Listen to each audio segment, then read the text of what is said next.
gentleman, a great leader, and does a fantastic job in his country. His son, we're lucky enough to have his handsome son with us today, so it's good to see you again. We've had some quick discussions just now, and we're going to have some longer discussions after this. And the relationship with Jordan has been very strong, has been with me, and really has been with the country. But I think I've been closer than other presidents to Jordan and what Jordan represents. And it's an honor to have you and your son with us today. And if you'd like to say a few words, and thank you very much. Mr. President, thank you very much for having us, and so short after your inauguration, I think just as a testament to what you said is a special relationship between our two countries and the personal relationship of friendship and trust between the two of us. Mr. President, I truly believe that with all the challenges that we have in the Middle East, that I finally see somebody that can take us across the finish line to bring stability, peace, and prosperity to all of us in the region. And it is, I think, our collective responsibility in the Middle East to continue to work with you, to support you, to achieve those lofty goals. So I'm very delighted to be here. And as you said, sir, we've got some very interesting discussions ahead of us. Very good. Very good. Thank you very much. Mr. President, many people in the region, especially Jordan, are worried about the annexation of the West Bank. Will you give His Majesty the King guarantee that you won't allow Israel to annex the West Bank? And how are you going to I think that's going to work out very well. That's not really what we're talking about today. I think that's something that's going to work out automatically, and it's in good shape. And we discuss it, and other people have discussed it with us and with me. That's going to work out. West Bank is going to work out very well. Mr. President, why should the king take in the Palestinian people? He's made clear he doesn't want to. Well, I don't know, but he may have just something to say, because we discussed just briefly. I think maybe you want to say it now, or? Well, Mr. President, I think we have to keep in mind that there is a plan from Egypt and the Arab countries. We're being invited by Mohammed bin Salman to discussions in Riyadh.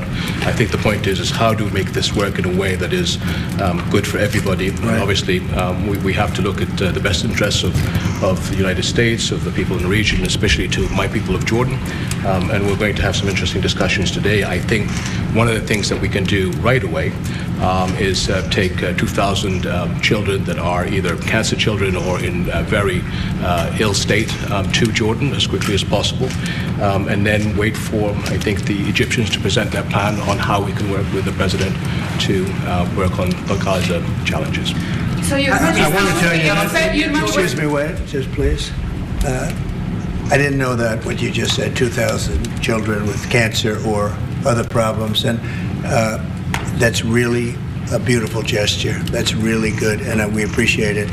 And we'll be working on the rest with Egypt. I think you're going to see some great progress. I think with Jordan, you're going to see some great progress.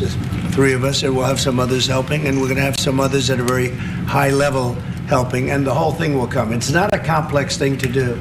And with the United States being in control of that piece of land, a fairly large piece of land, you're going to have stability in the Middle East for the first time.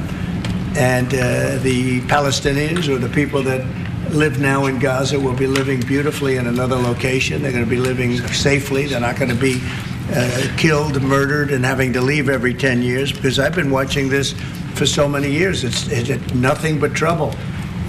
Everyone's being killed. They're being robbed. It's like living in hell. And they're going to end up having a great home, great families that don't have to get mugged and killed and beaten up and harassed by Hamas and everybody else. And I know we'll be able to work something. And what you just said about the 2,000 is fantastic. It's so beautiful. It's music to my ears. But we're going to be able to work something, and I know we'll be able to work something also with I believe, not 100%, but 99%. We're going to work out something with Egypt. But Mr. President, during your election campaign, Mr. President, how is the U.S. going to own Gaza? Your White House has made clear taxpayer dollars won't be used for this. So what money are you going to use to buy Gaza? We're not going to buy anything. We're going to have it, and we're going to keep it, and we're going to make sure that there's going to be peace, and there's not going to be any problem, and nobody's going to question it. And we're going to run it very properly, and eventually we'll have economic development at a very large scale, maybe the largest scale on that site. and we'll have lots of good things built there, including hotels and office buildings and housing and other things. And we'll make that site into what it should be. And the people from Gaza who wouldn't be able to be there for years, because you're talking about just to get it and prepare it and to take care of all of the problems that currently it has, as you know, tunnels, and people are in those tunnels. And you have some good people and some bad people, and you may have hostages right now. You know, you have the hostages possibly there. They don't know where they are.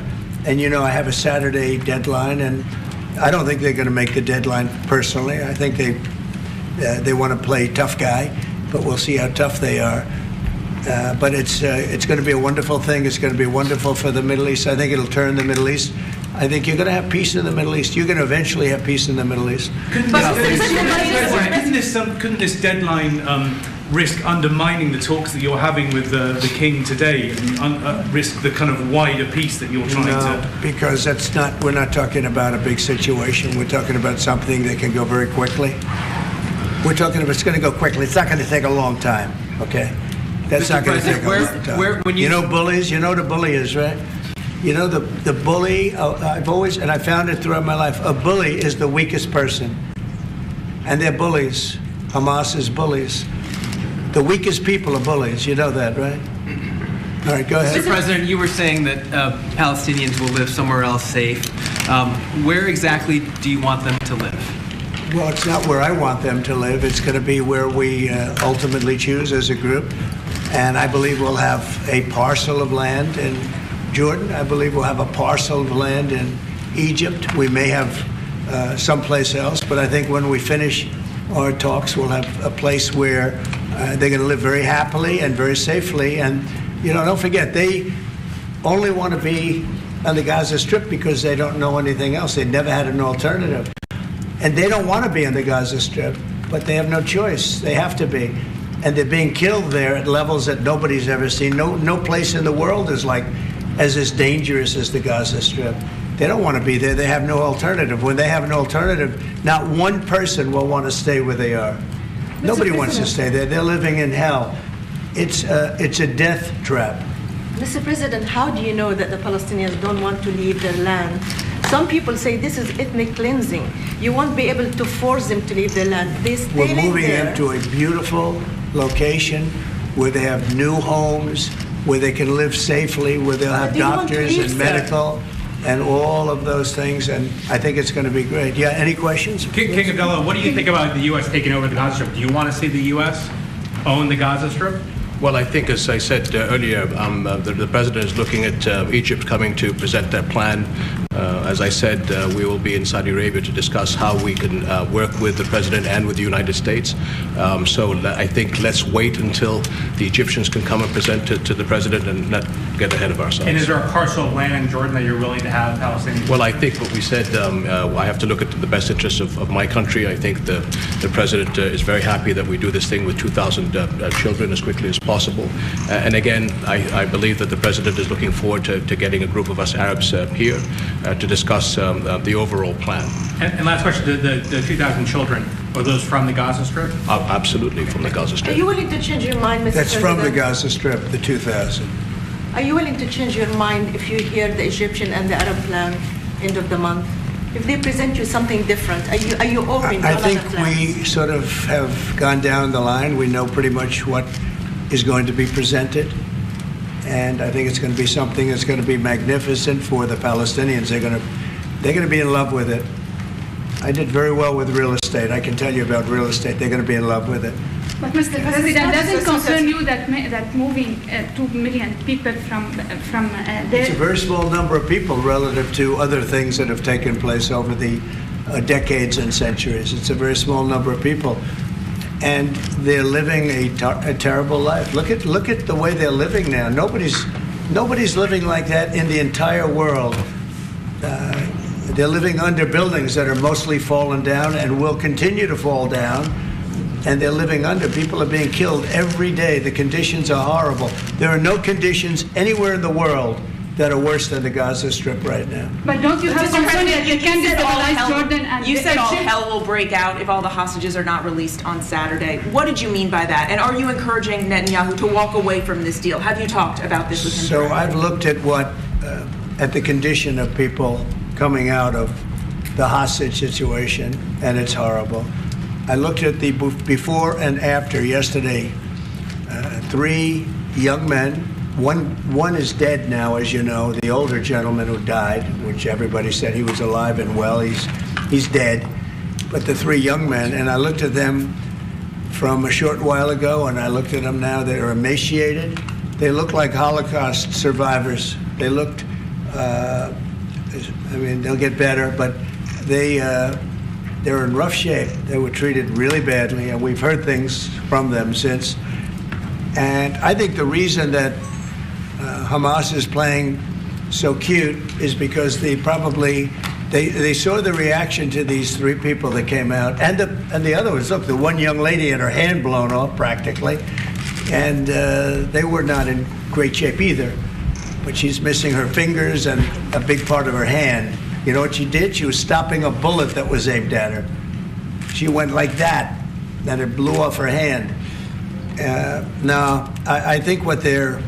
I think they want time, because I think the people that they have living are in such bad shape, because they're sending the most healthy people out because they don't want to send the least healthy people out.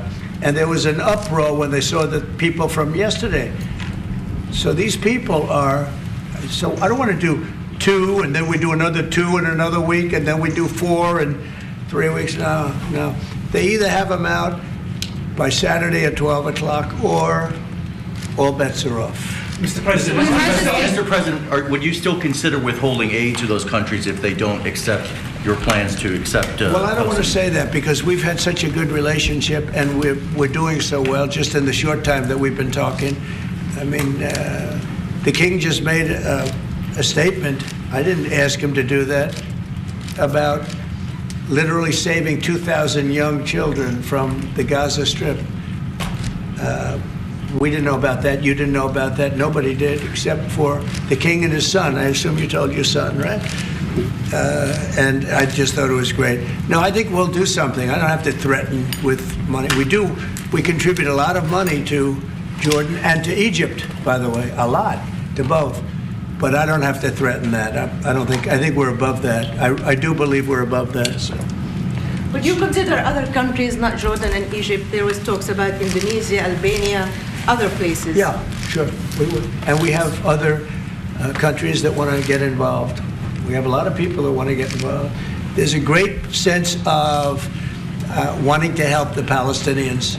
There's a lot of good countries out there, people that rule those countries with big hearts, and this gentleman is at the top of the list. And if they don't want to leave, how are you going to force them, Mr. President? Oh, they're going to be great. They're going to be very happy. Can you Your give us a- Majesty, should we May I- expect that the may I- Jordanian response would be part of a coordinated Arab response? The response will be from a multitude of countries, Arab, international. I know the Europeans want to step in.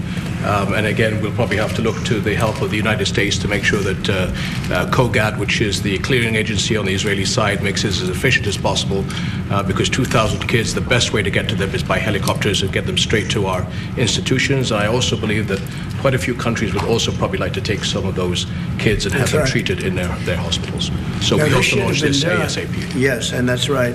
This should have been done by the Biden administration, but, they didn't do anything. They didn't know what the hell they were doing. So this should have been done by the Biden administration. This should have never happened, because October 7th would have never happened if I were president. Zero chance of happening. You wouldn't have had that whole mess where the Middle East got blown up, and you wouldn't have had Ukraine and Russia fighting. That would have never happened. And by the way, we're making good progress there, I think. I really think we're making some very good progress. Mr. President, you said team are you before that putting in the charge U.S. of it? would buy Gaza, and today you just said we're not going to buy Gaza. We're not going to have to buy. We're going to have Gaza. We don't have to buy. There's nothing to buy. We will have Gaza. What does that mean? No reason to buy. There is nothing to buy. It's Gaza. It's a war-torn area. We're going to take it. We're going to hold it. We're going to cherish it. We're going to get it going eventually where a lot of jobs are going to be created for the people in the Middle East. It's going to be for the people in the Middle East, but I think it can be a diamond. It can be an absolute tremendous asset for the Middle East. And you're going to have peace. It's going to bring peace in the Middle East. Gaza, the way it is right now, every 10 years you're going to have the same thing happening. I've watched it so long, all the death and destruction of Gaza. The civilization's been wiped out in Gaza. No, it's going to be a tremendous thing. It's fronting on the sea. It's going to be a great economic development job. It's going to put people to work, a lot of people to work. And those people are all going to be from the Middle East. And just to follow up with one on that for King Abdullah, can you clarify again, sir, how do you feel about the U.S. taking Gaza, as the president said? Well, again, this is something that we, as Arabs, will be coming to the United States with something that we're going to talk about later to discuss all these options. And Mr. President, take it under what authority? It is sovereign territory. Under the U.S. authority. And Mr. President, would you seek to personally develop property in Gaza after this happens? No, I've had a great career in real estate. Mr. President, you know, when you've done what I've done in the last number of years, including the 4 years that we should have been doing something else, frankly, because people see that now for sure. But when you've done what I've done, you can just do more good for people when you're president. When you're president, we can do things. This is all things that should have been done, but actually things that shouldn't have had to be done. Gaza, absolutely, it would have been so great if the Biden administration would have started this. But actually, in all fairness to them, they should have never let it happen. It did happen, and because of the fact that they let this happen, this catastrophe of October 7th, something like this becomes practical and very real, meaning the development and all of the things that I've talked about with respect to the Gaza Strip. If you didn't have the October 7th catastrophe, and it was a horrible catastrophe, then probably you wouldn't be talking about that. But the only thing I can say is this is going to bring stability and peace to the Middle East. And ultimately, when it's developed, which will be in quite a while from now, because we want to let things calm down. But when it's developed, it's going to bring tremendous numbers of jobs to the Middle East, including the people of your country. So what if it does not bring peace to the Middle East? There are many Palestinians, even though you say that everything is going to be beautiful, everything is going to be lovely, they're not going to want to go back. There are going to be people who want to go back and feel like that it is their right to do that. You haven't said, will there be any type of repercussions or anything that happens? We don't think that's going to happen. We think people are going to be very happy, thrilled. A lot of those people that you're talking about are going to end up maybe living there and maybe working there, but it'll be in a different form. We have had tremendous support for this project, and we think the biggest asset of the project is going to bring peace ultimately to the Middle East. All right. Mr. President, one last question. Go ahead behind you, and you've asked enough. Mr. President, one of your promises on the campaign trail is to bring peace to the Middle East. It was a promise to your Arab voters here. The Arab voters in the United States oppose this. What do you say to that? Well, you know, if you look at Michigan, where we have a large Arab population, as you know, I was just telling the King that we won. As you know, I won the Arab population. Now, when I started off, I wasn't leading, and when I finished, a few months later, we started campaigning in Michigan. And when I finished, we won it by a tremendous amount, by 30 points. And my relationship with the Arab population has been fantastic, and my relationship with the Middle East is very good with all the countries, just about all the countries. Let's see, I would say all the countries. And they all want to do something, and they want to see peace in the Middle East. All the stories you hear about the Middle East not really wanting peace, that they want war, they want this, they want to go a certain place. Let me tell you, those stories are false. They want to have peace. I know them all very well. They want to have peace. They want to have a good life like other people. And this will be a big factor in bringing peace to the Middle East. Thank you very much, everybody. All right, guys.